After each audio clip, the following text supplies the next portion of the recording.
तंज आ जाता है सोशल मीडिया पर। चुल्लू भर पानी में डूब जाना चाहिए दिल्ली पुलिस को कि उसके चीफ बॉस अमित शाह को, यूपी पुलिस को और सीएम योगी आदित्यनाथ को आज जुबैर के मामले में सुप्रीम कोर्ट के फैसले के बाद झुकना पड़ा। ऐसी हरकतें करते क्यों हो भारतीय जनता पार्टी वालों? मैं ये पूछता हूं कि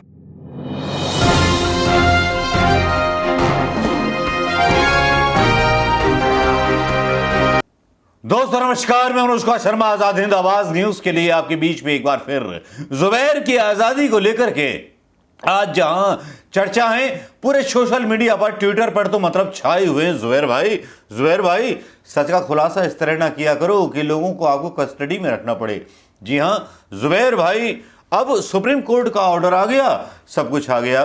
खबर क्या थी बाद में विश्लेषण कर लेंगे, पहले खबर बता देते हैं आपको दोस्तों। सुप्रीम कोर्ट ने जो है रिहाई दे दी जुबैर साहब को, एकदम से रिहा करना पड़ा जुबैर साहब को। बड़ी बड़ी राजनीतिक हस्तियों के ट्वीट आने लगे और ट्वीट इस तरह से थे जिसमें राजस्थान के अशोक गहलोत का एक बयान आया, एक ट्वीट आया जिसमें कहा गया सुप्रीम कोर्ट द्वारा अल्ट न्यूज के को फाउंडर मोहम्मद जुबैर को रिहा करने के आदेश स्वागत योग्य हैं। भारतीय जनता पार्टी सरकारों द्वारा ऐसी कार्रवाई करना निंदनीय है। अभी देश में दूसरी विचारधारा और भारतीय जनता पार्टी के झूठ को एक्सपोज करने वाले हर व्यक्ति को जेल में डालने का चलन हो गया है। चलन तो हो गया है मियाँ, कोई क्या रोके। फिर एमएस के लखनऊ का एक तंज आ जाता है सोशल मीडिया पर। चुल्लू भर पानी में डूब जाना चाहिए दिल्ली पुलिस को कि उसके चीफ बॉस अमित शाह को, यूपी पुलिस को और सीएम योगी आदित्यनाथ को आज जुबैर के मामले में सुप्रीम कोर्ट के फैसले के बाद झुकना पड़ा। ऐसी हरकतें करते क्यों हो भारतीय जनता पार्टी वालों? मैं ये पूछता हूं कि जुबैर का कोई गुनाह नहीं था। अगर बचपन में संघियों ने बैग सही उठाया होता, कांवड़ की जगह बैग उठाया होता तो उनकी नॉलेज भी ज़्यादा होती, लेकिन नहीं है, तो उसके बारे में हम ज़्यादा क्या कर सकते हैं। लेकिन ये बात तो तय है कि जुबैर जो थे इनोसेंट थे, लेकिन जो इनोसेंट नहीं थीं उनके बारे में क्या हुआ?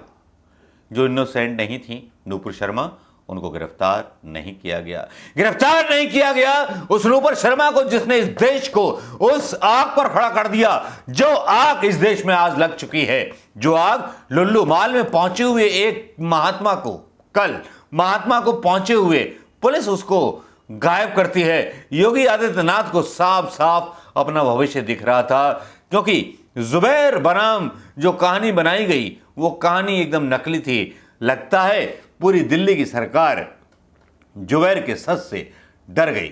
लेकिन अशोक गहलोत का जब बयान आता है, अशोक गहलोत जब थप्पड़ मार करके इनको करेक्ट करते हैं, बीजेपी वालों को, और सुप्रीम कोर्ट करेक्ट करता है इन सारे भारतीय जनता पार्टी के लफंडरों को, तब समझ में आता है कि आज एक ऐतिहासिक घटना हुई है। जी हाँ, यह घटना इतिहास में लिखी जाएगी, याद रखिएगा।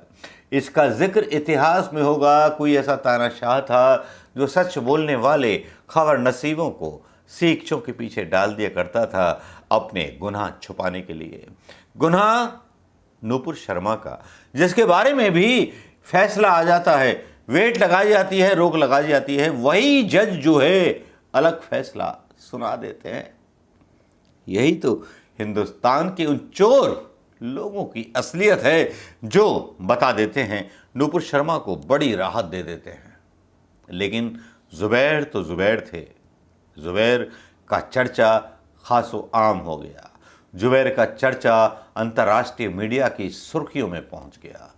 तो फिर यूपी सरकार की बदनामी होने के बाद जो था, बहुत कुछ ऐसा हो गया जिसमें सुप्रीम कोर्ट को कहना पड़ा मोहम्मद जुबैर को सभी मामलों में अंतरिम जमानत। एससी ने कहा अंतिम समय तक हिरासत में बनाए रखना उचित नहीं। Mohammed Zubair gets bail. Supreme Court ने अल्ट न्यूज़ के सह संस्थापक मोहम्मद जुबैर को बड़ी राहत देते हुए सभी मामलों में अंतरिम जमानत दे दी। सोशल मीडिया का दबाव था या कुछ था, लेकिन खबर मैं पढ़ के आपको बता दूं।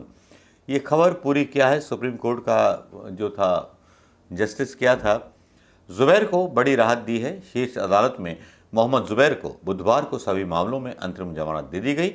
इस दौरान अदालत ने कहा इन्हें अंतिम समय तक हिरासत में बनाए रखना उचित नहीं है।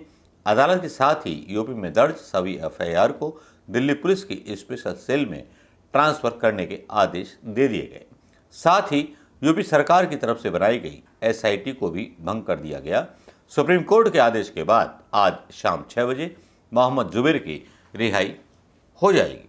सुप्रीम कोर्ट ने अपने आदेश में कहा कि याचिकाकर्ता fact checking website alt news से जुड़ा हुआ है। ये बहुत इंपॉर्टेंट है, सुनिएगा। सुप्रीम कोर्ट ने अपने आदेश में कहा कि याचिकाकर्ता fact checking website Alt News से जुड़ा है। यह फरवरी 2017 में शुरू हुआ। 20 जून 2022 को एक एफआईआर दिल्ली पुलिस के स्पेशल सेल में दर्ज हुई। इसमें आईपीसी की धाराएं थीं। बाद में एफसीआरए भी जोड़ा गया। 22 जून को गिरफ्तारी हुई। एक दिन की हिरासत मांगी गई, बाद में उसे बढ़ाया गया। 30 जून को बेंगलोर में उसके घर में तलाशी हुई, बाद में न्यायिक हिरासत हुई। 15 जुलाई को नियमित बेल मिली। दिल्ली पुलिस ने जांच के स्टेटस रिपोर्ट एडिशनल सेशन जज को दे दी है। सीतापुर केस जो लगाया गया था उसमें पहले ही जुबैर को जमानत मिल गई थी। अदालत ने सीतापुर की जो कहा था वो बता देता हूं। 8 जुलाई को सुप्रीम कोर्ट ने सीतापुर केस में अंतरिम जमानत दी।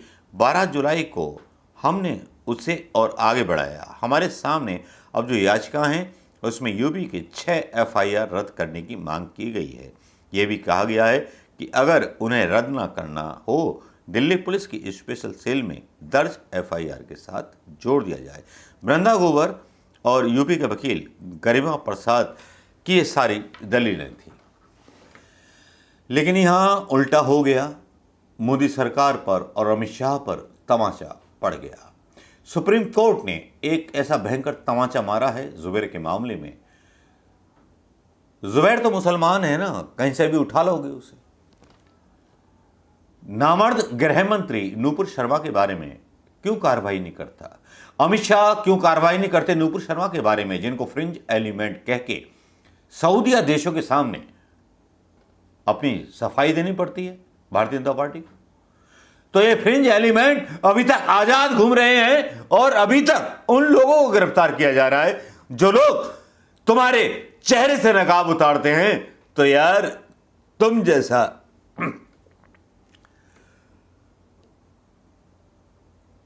जैसा नालायक वालायक कौन होगा? नालायक से मतलब अमित शाह से मत समझिएगा, बालायक से मतलब मोदी से मत समझिएगा, लेकिन ये समझ लीजिएगा कि कानून व्यवस्था जो है चरचरा गई है। पता नहीं कौन से पुलिस वाले हैं जो अमित शाह का आदेश नहीं मानते। उनको बदनाम करने के लिए जुबैर को गिरफ्तार कर लेते हैं। इतनी बदनामी सोशल मीडिया और इंटरनेशनल मीडिया पर हो जाती है जुबैर के बारे में, उसके बाद भी सुधरने को तैयार नहीं है। अब इंटरनेशनल मीडिया इनको जब जूते मारता है तब सुप्रीम कोर्ट की आत्मा जागती है, तब वो बोलती है हाँ भाई ऐसा करो। नूपुर शर्मा जब मोहम्मद साहब के खिलाफ कुछ बोल देती है, अरब कंट्रीज जब ऐतराज जगाते हैं तो मोदी के 56 इंची का सीना 23 इंची का हो जाता है। अरे अगर हिंदू हो तो बोलो गर्व से हिंदू हूं। हाँ, गर्व के हिंदू का मतलब संविधान चलाऊंगा, गर्व से संघ का संविधान चलाऊंगा। दम है तो बोलो, गांधी की आड़ में मत छुपा करो, तिरंगे की आड़ में मत छुपा करो। लेके आओ नया संविधान, लेके आओ नया झंडा। हम भी तो देखें प्रधानमंत्री मोदी तुम में कितना दम है। नमस्कार, जय हिंद।